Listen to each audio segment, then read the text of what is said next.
The entire purpose of the mind-body connection is to experience the fullness and the magic and the richness of every precious moment of life from the inside out. And this includes feeling the fullness and the richness and the magic of sensory processing. When you feel water on your skin and you taste a delicious piece of food and you drink water when you're really thirsty and you feel the relaxation in your body as you sit or lay down and you feel the power and energy when you're kickboxing and you feel the peace and tranquility as you read a book and you feel the engagement as you listen to a podcast or watch a video like this, or you feel the connection when you're in a conversation with someone. All of this depends on the mind-body connection. The whole purpose of the mind-body connection is to experience the magic and the richness and the fullness and the deliciousness of life, so that the way you experience your own soul essence in the human form feels good, because your mind is in union with your soul, and your body is in union with your soul, and your mind and your body have a beautiful, nourishing, dynamic, intimate, supportive relationship with each other. And body, mind, and soul are unified through the power of unconditional love into a state of profound wholeness that allows you to experience the magic, the richness, and the fullness of your divine existence. But there's a lot of miracles required for the mind and the body to be in full connection. And I'm speaking as someone who knows what it's like to have a complete mind-body disconnect, where the mind has 1,000 different conversations going on and all these projections from all these traumatic experiences and all these thoughts and all these ideas.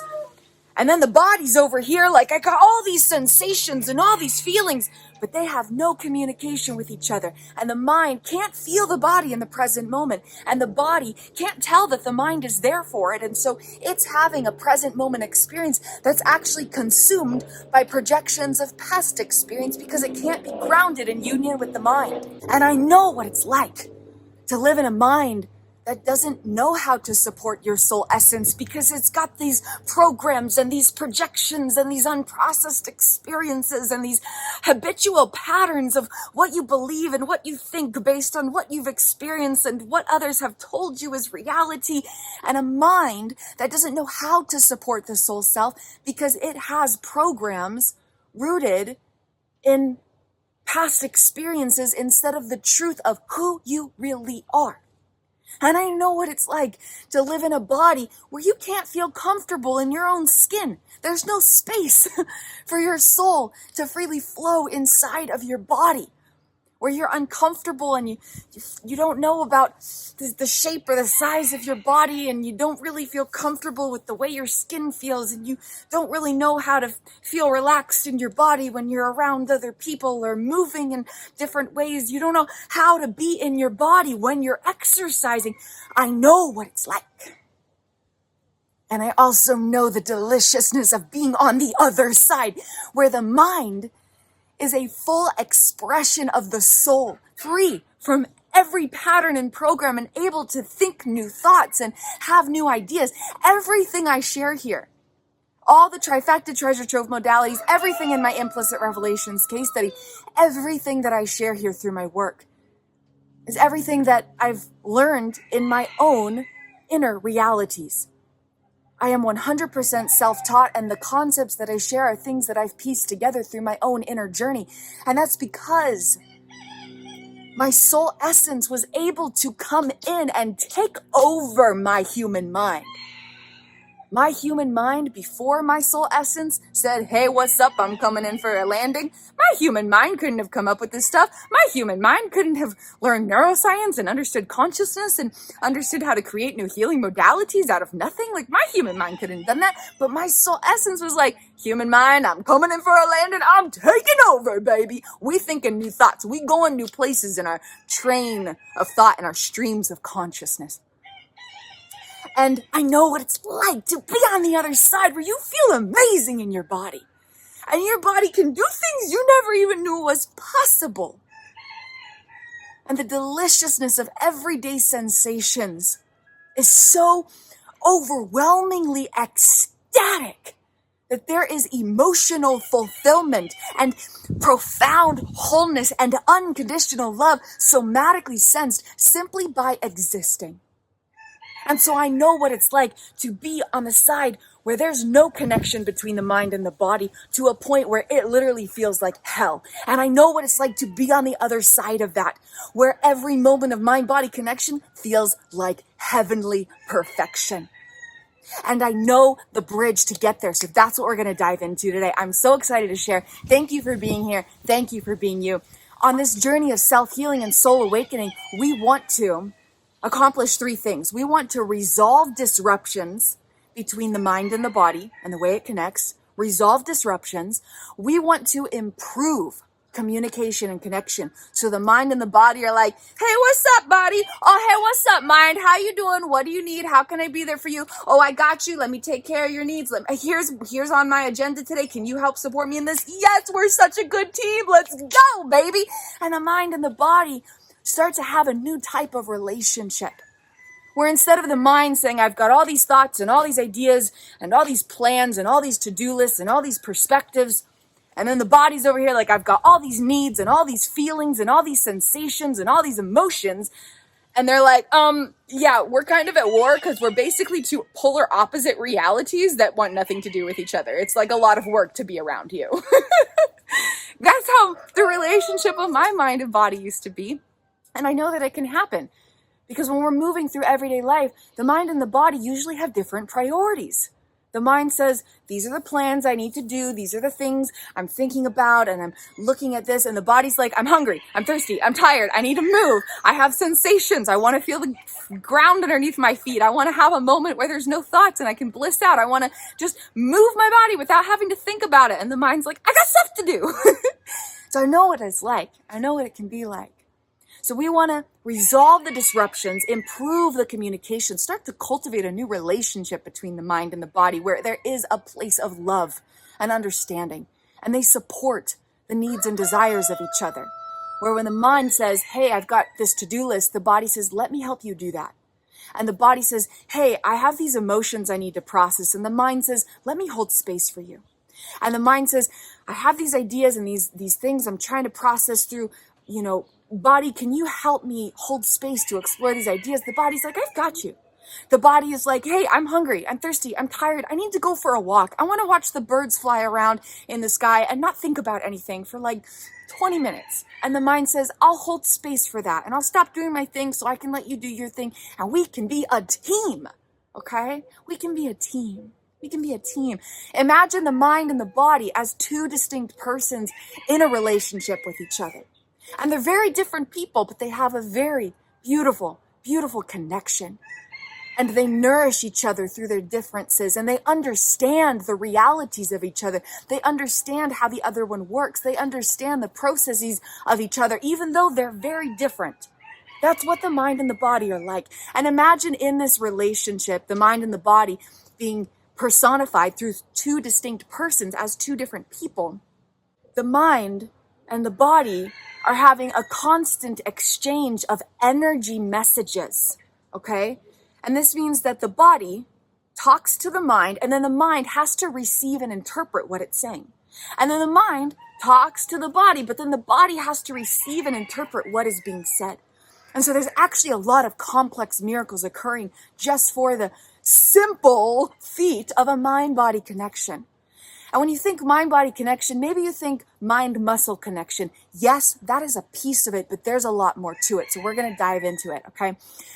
We want to improve the connection after we resolve any disruptions. And from there, we want to expand and elevate the quality of life experience so that we can experience more presence, peace, bliss, joy, love, freedom, abundance, embodiment, wholeness, emotional fulfillment, all through the miracles of our body, mind, soul being in perfect union with each other. And in order to accomplish these three things, we get to look at the neuroscience of what creates the mind-body connection. So there are 5 key contributors. Please feel free to write this down, because when you write it down, you are processing information in a new way, and it will stick with you, and it will open and unlock new doors for healing and growth and expansion and a divine sense of liberation and fulfillment. Because every moment of our life depends on mind-body connection. Every moment of our experience, every moment of our existence depends on the union of our self-essence, or our soul, the mind, and the body. The essence of self, the physical body within its human expression and experience, and the mind that bridges those realms. Every moment, every single moment of existence depends on that. Like, our life depends on this. So it's kind of a big deal. So there's 5 key neurobiological contributors that allow us to resolve disruptions, improve connection, and expand the quality of that experience between the mind and the body, all while honoring and anchoring our authentic soul self. The first is brain hemispheres, the left-right brain hemispheres. Did you know that the left brain contributes more to the mind and the right brain contributes more to the body? And when the brain hemispheres connect through the corpus callosum, we experience a greater sense of mind-body connection and union, where they work more fluidly with each other instead of having their own independent realities that don't seem to coincide with each other. They can't really collaborate. They can't really get on the same page. Like, imagine you're stuck in traffic and the body is sitting in a car and it can't go anywhere. And the mind can go anywhere and think anything and do anything. Okay, what is the mind-body relationship like in that moment? Is the mind getting frustrated and irritated, so then it's sending signals to the body to get tense and anxious? Is the mind like, oh, this is boring, I'm going to tune out and I'm going to go think about these other things? And then the body is like, I'm sitting here in traffic actually driving a car. Mind, are you here to help me with this thing? In every given moment, our very existence and the quality of our experience depends on that mind-body connection. So the first thing, brain hemispheres. Okay, little examples to bring it into light. The brain hemispheres.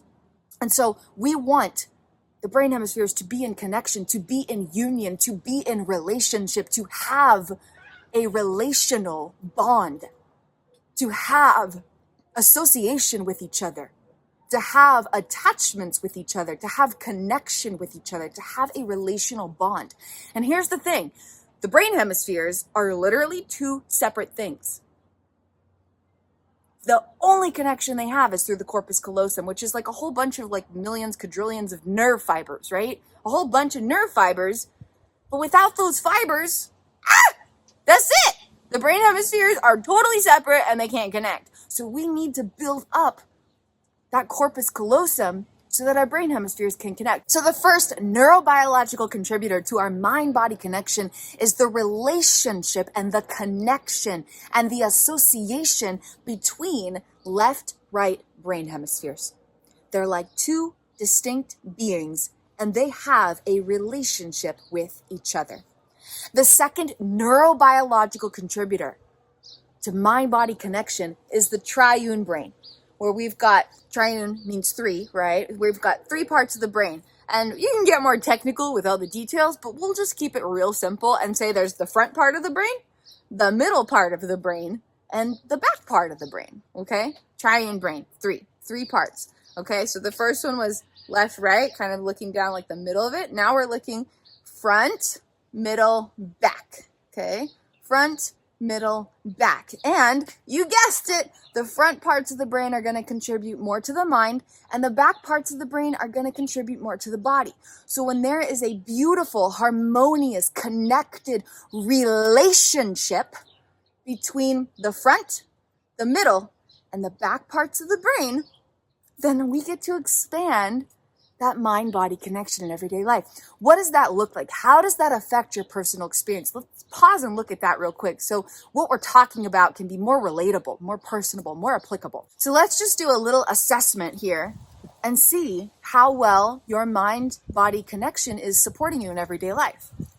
When you think about your mind, are you able to come to a place of complete stillness where there's no automated thoughts, no projections of mind talk, no automated interpretations of the moment through inner dialogue, and you can reach stillness in your mind in any moment that you choose? Can you get there? And is it easy? And is it effortless? And is it natural? And is it attainable? Natural and attainable. Is it natural? Does it feel natural? Does it feel attainable? Do you have a fully anchored space of you in your own mind? When you don't have a space that's fully anchored you in your own mind, then the mind will be having all these automated thoughts going on, and you won't feel a choice about what to think because there's constantly automated thought forms coming.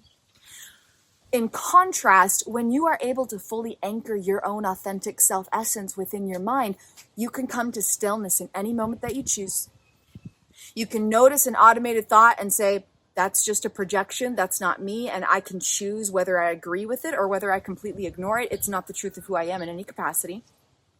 And from the space of stillness and having sovereign power over any unconscious thoughts, in that space of being fully within the sovereign power of your mind through the anchored essence of your authentic self or your soul, then you can use your mind to consciously create any thought you desire to think.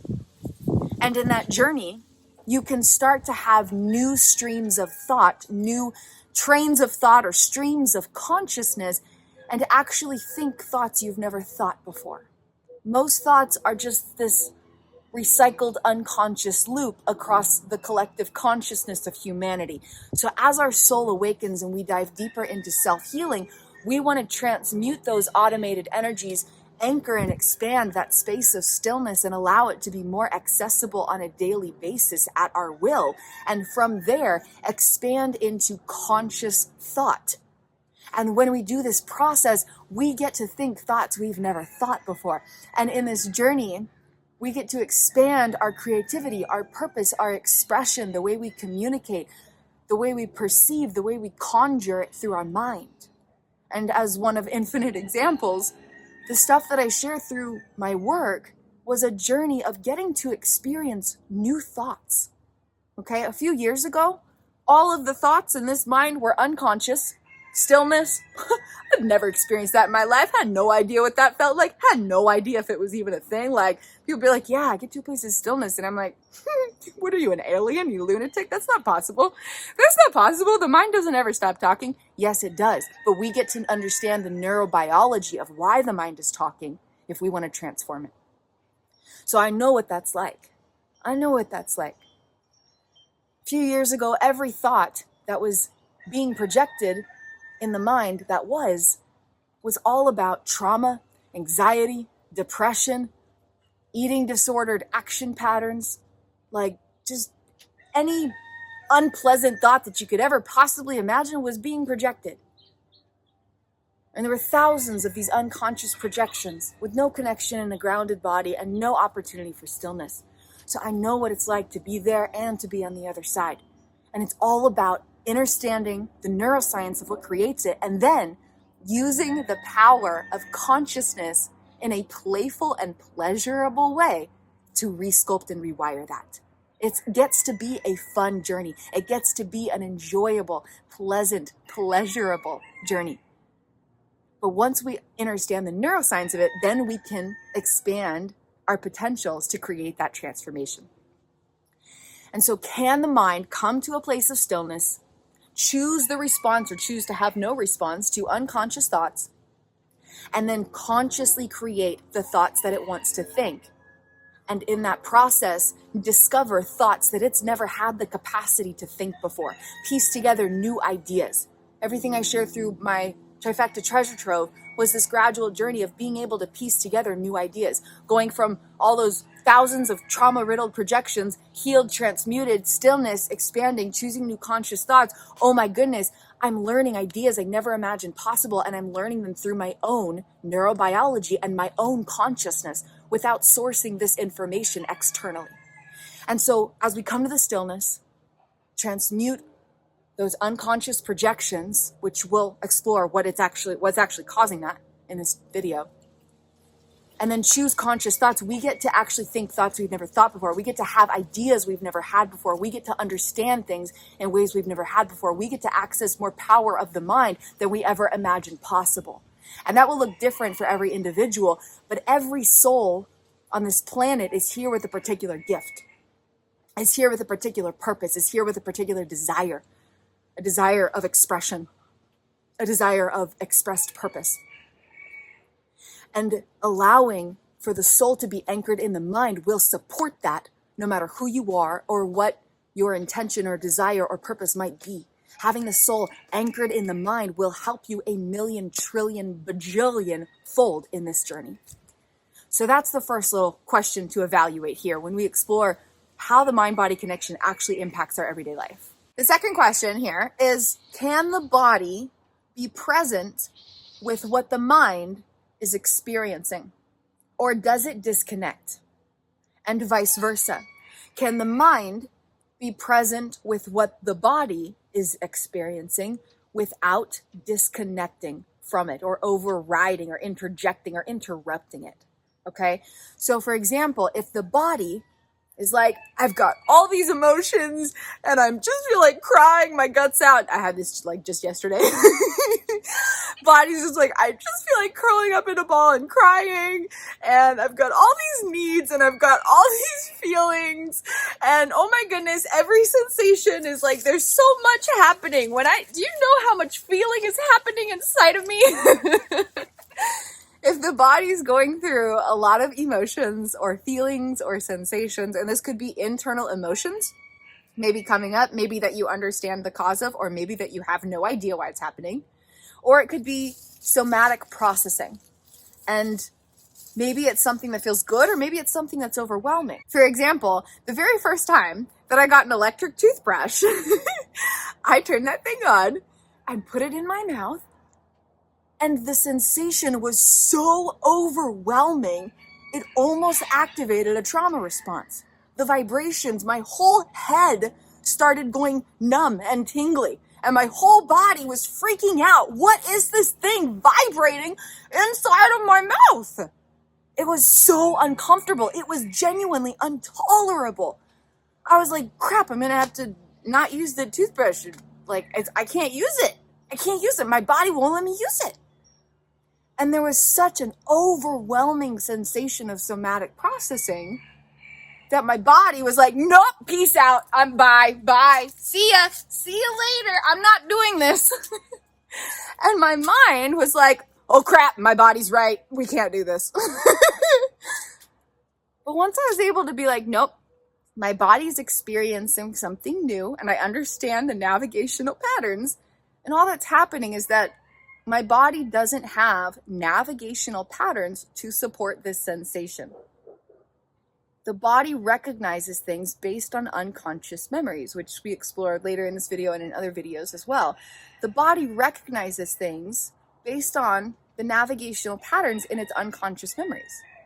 And so when I started brushing my teeth with the electric toothbrush, the body was like, okay, let me go look through all my libraries of navigational data, unconscious memories from the past 30 plus years. Nope, I don't see any information to support what I'm experiencing right now. I should probably freak out because I can't recognize what I'm experiencing. And then the body had a sensation. So the mind was up there like, oh crap, the body's right. We can't do this. I'm going to decide to just side with the body and blend with it. And I don't know how to be here for it. So I'm just going to check out too. But then I was able to say, no, my mind can be present with what the body is experiencing without agreeing with it. And in that process, can introduce the body to a new navigational pattern.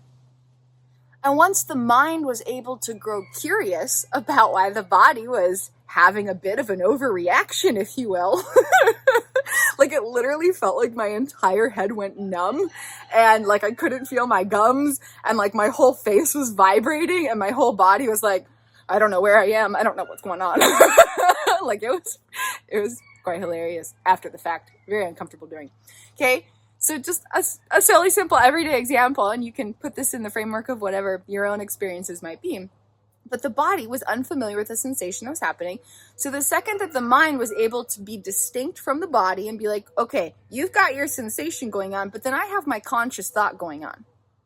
And it doesn't have to just be automatic, okay? I'm going to be there for you. Let's grow curious. Why are you feeling this way? Oh, because I've never had this sensation before. Oh, but what if you could get used to this sensation? Oh, well, I don't know. I guess we can try. Yeah, this toothbrush has a lot of health benefits, so we're going to give it a try, okay? And I'll stay with you while you're experiencing that, okay, body? Okay, as long as you don't leave me, because it looked like you were leaving me for a second, and I was just drowning in sensation without a mind to help consciously navigate it. Oh, I'm sorry. I didn't mean to do that. Let's do this together.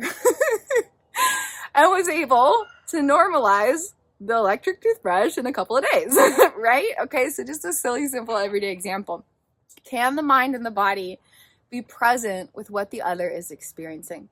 When the body has sensations, can the mind be there for it while also being distinct from it so that it can consciously navigate what the body might be unconsciously experiencing?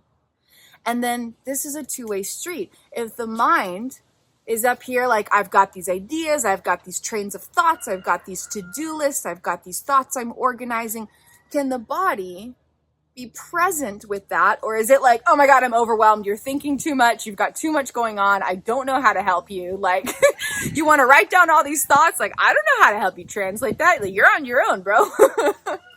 Can the mind and the body support each other? Okay, and with this, one of the most important critical pieces that I don't see talked about nearly enough, actually I've never seen it talked about, but we need to talk about it. Can the mind recognize when the body is unconsciously reliving a past sensation? I'm going to get real serious here. Just kidding. We're playing. But no, for real. Okay, this is serious biz. Can the mind have conscious, lucid awareness when the body is unconsciously reliving a past sensation? And usually the answer is no, because it won't come up like a memory.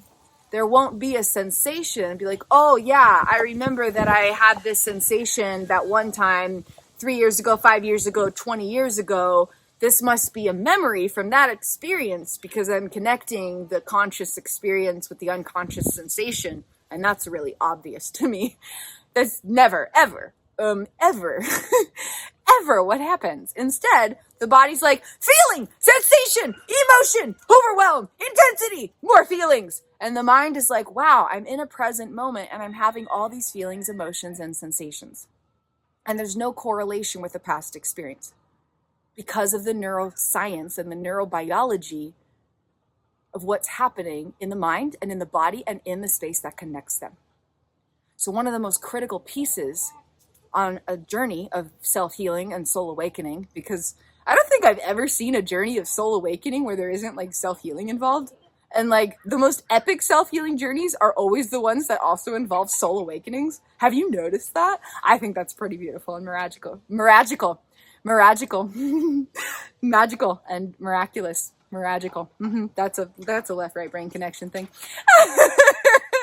That's a left-right brain connection thing. And so when we're in this journey of self-healing and soul awakening, we absolutely, critical piece, we need to be able to recognize through the mind when the body is having an unconscious projection of an unprocessed past sensation. And there's literally no way to obviously tell that. And that's something that my work really dives into is how can we bring this into awareness? How can we have tools to navigate this? How can we start to recognize the impossible? And being able to recognize, oh my goodness, my body's not here right now. My body's actually in this experience from 12 years ago. My body's actually in this experience from 25 years ago. My body's actually in this experience from 7.5 years ago. And allowing the mind to have the tools to recognize when that's happening in the body, because the body will have no idea that that's going on. All it knows is the present moment in relation with the projections of navigation from a lifetime of past experiences. There's no distinction between the projections of navigation from a lifetime of past experiences and the present moment. There's no distinction. And so can the mind recognize when the body is reliving an emotion, feeling, or sensation that isn't actually immediately from the present moment?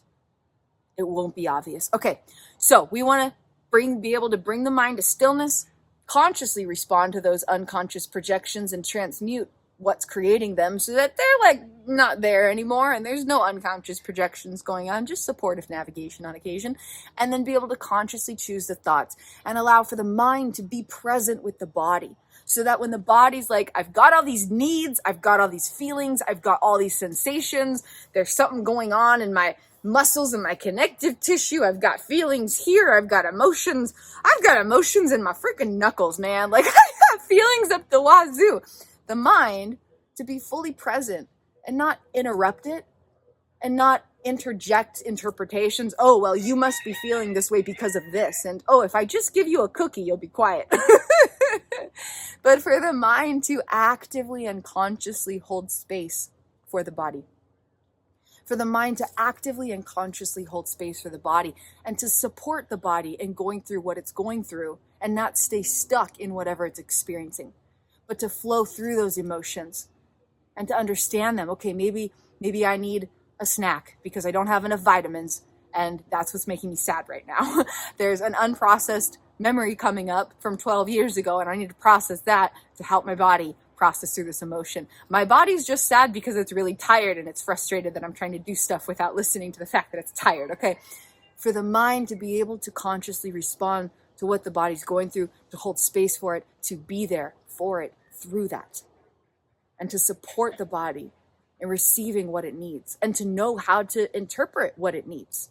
You know, if you're feeling, in this example, if you're feeling sad, it could be because you need a snack. It could be because you need a nap. It could be because you're processing a trauma from 12 years ago.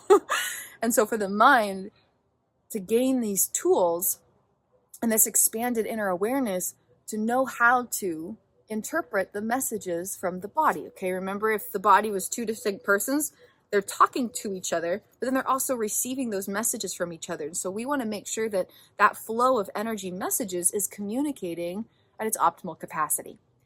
And then for the body to also hold space for the mind. The mind says, I have this big to-do list. I need to do this and this. I want to organize these thoughts. I want to do this. I want to exercise. And the body's like, okay, mind, you got a lot of goals going on there. You got a lot of step-by-step processes, and I don't fully understand all that, but I am going to be here and support this.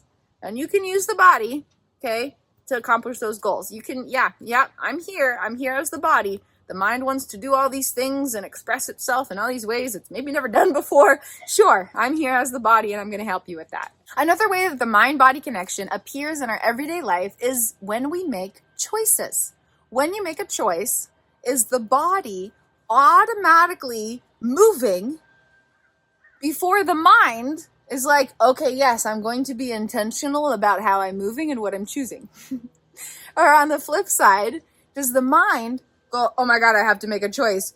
I'm freezing up or I'm overanalyzing and there's so much dialogue going on and now my body is immobilized and can't move to make a choice. Cannot move to make a choice. Okay, the mind overanalyzing and the body not being able to move and make a choice, or the body just moving and making choices without the mind actually being present and intentional with those movements and those choices. Okay, another way that mind-body connection is so critical, from just choosing what you're eating or the presence that you have when you're doing automated tasks like brushing your teeth, washing your hair, cleaning the dishes. Okay, the mindful presence that you feel when going through a familiar route, like when you're driving, or the conscious presence that you have when you're making choices you've never made before, when you're in experiences you've never been in before, when you're in the unknown exploring choices that you've never gone through before, okay? So important to have this mind-body connection where they can support the relationship. The actual choices that we make are made through the movements of the body, but they should come from the conscious intentionality of the mind.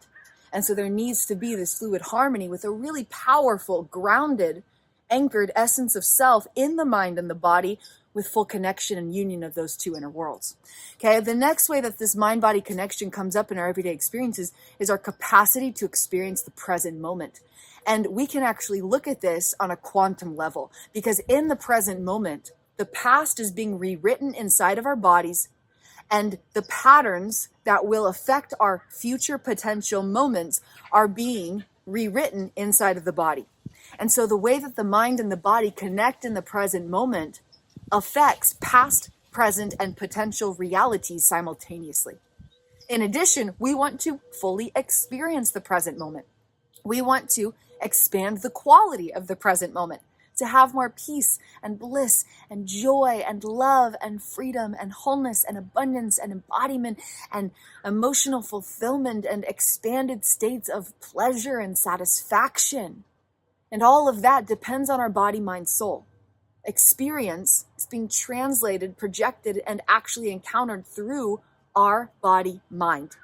And so the way we experience everyday moments and the amount of love, peace, pleasure, bliss, joy, freedom, satisfaction, expansion, emotional fulfillment in general, wholeness, love, the depths and heights to which we experience that depends so much more on our body, mind than it does on the details of what we're actually experiencing.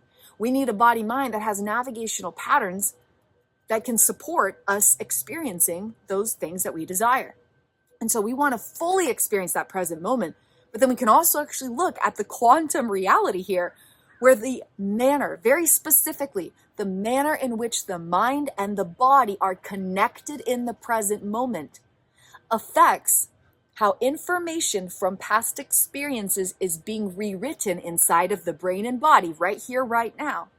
And the manner in which this present moment is being processed is creating navigational patterns in the body-mind that will affect our future experiences or potential experiences.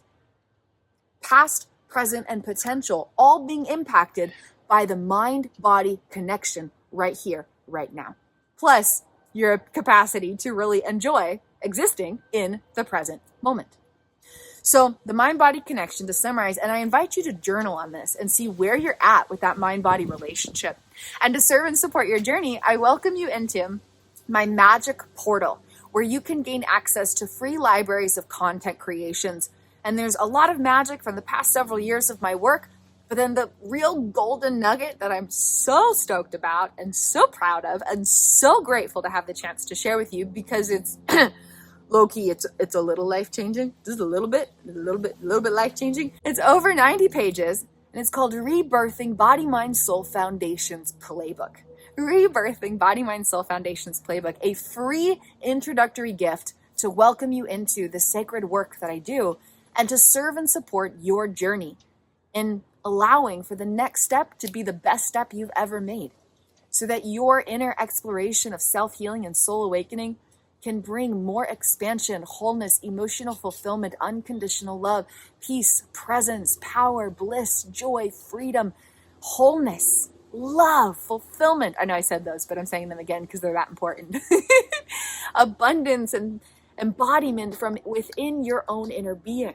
So in the Rebirthing Body, Mind, Soul Foundations playbook, you'll find lots of journal prompts, and this will guide you to set some powerful intentions as you become more aware of everything happening within your inner realities and what you desire to experience, so you can have a clear roadmap pointing in the direction of where you're headed, with full honor and acknowledgement of everything that you're experiencing, everything you're going through and growing through and have experienced and have overcome and have conquered, and spaces you still want to create some shifts and some transformation and expansion, and this inspiring vision to pull you forward, because you never want to push yourself into growth. You want to pull yourself with a vision that inspires you. You never want to push yourself into inner exploration and inner work and inner healing and inner awakening. You want to have a vision that's so beautiful that it pulls you towards it from a place of unconditional love. And so that's what the Rebirthing Body, Mind, Soul Foundation's playbook is here to support you with. It is a free introductory gift at the present time available. You just need to enter the magic portal, a free opportunity, free welcome gift into the sacred work. I do invite you to journal about everything we're talking about here and really see where you're at with that mind-body relationship and what's going well so you can celebrate. Oh yeah, mind-body be rocking. And then so you can hold space as you look at maybe some areas that you want to create some healing, some somatic shifts, some tangible transformation so that you can start to experience your mind-body connection in a new way that can really enliven the spirit of your being in a beautiful and uplifting, fulfilling and transformatively empowering way. Because truly the purpose of the mind-body connection is to have more magic and more richness and more fullness of your own miraculous existence from the inside out. And to anchor the energy of that love and wholeness and richness and magic and fullness from within your own body, mind, and soul.